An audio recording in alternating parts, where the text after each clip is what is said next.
बनाएका बहादुरीपूर्वक काम गरेर आम जनताको वाही पाएका विरलै सम्झन लायक नेताहरू मध्ये एकजना व्यक्ति हुन् नारायण काजी श्रेष्ठ। उनको पालामा ठूला ठूला भ्रष्टाचारका फाइलहरू खुले। आफ्नो कार्यकालमा गृहमन्त्री नारायण काजी श्रेष्ठले के गरे त?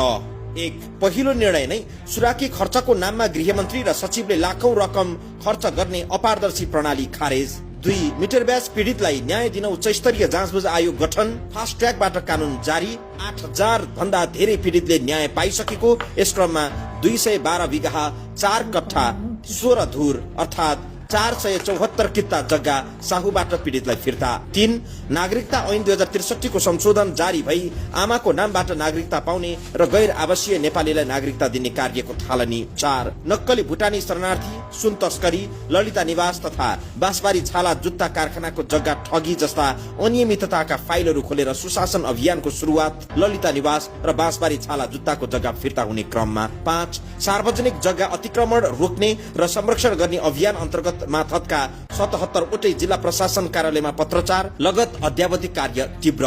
6, राष्ट्रिय परिचय पत्रका सन्दर्भमा नागरिकको जैविक विवरण विदेशी निजी कम्पनीको हातमा पुग्ने गरी जारी गरिएको अघिल्लो कार्यविधि र सम्झौता खारेज। राष्ट्रिय परिचय पत्र सम्बन्धी काम विभाग आफैले अगाडि बढाइरहेको।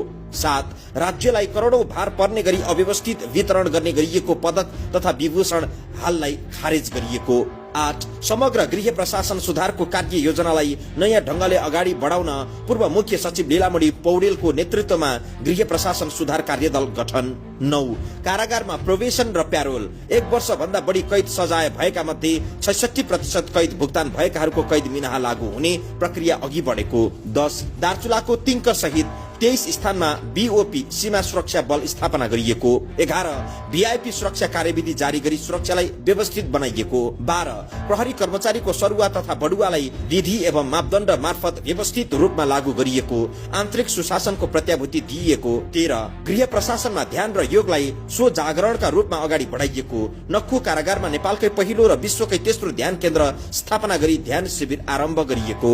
14, अध्यागमन सुधार अन्तर्गत एयरपोर्टमा भिजिट भिसामा हुने गरेको भनिएको सेटिङ भत्काउँदै भिजिट भिसा निर्देशिकाको वस्तुनिष्ठ परिमार्जन तथा कार्यालयलाई अटोमेसन गरिएको। अनलाइन भुक्तानी, ईटीए र अनलाइन भिसा प्रणाली लागू गरिएको। 15, राष्ट्रिय परिचय पत्रमा घटना दर्ता प्रणाली र आन्तरिक राजस्व प्रणाली स्थायी लेखा नम्बरलाई आबद्ध गराइएको। बाँकी सेवा समेत जोड्ने प्रक्रियामा रहेको। 16, प्रहरी प्रशासनलाई बिना हस्तक्षेप कानून पालनाको स्वतन्त्रता दिइएको।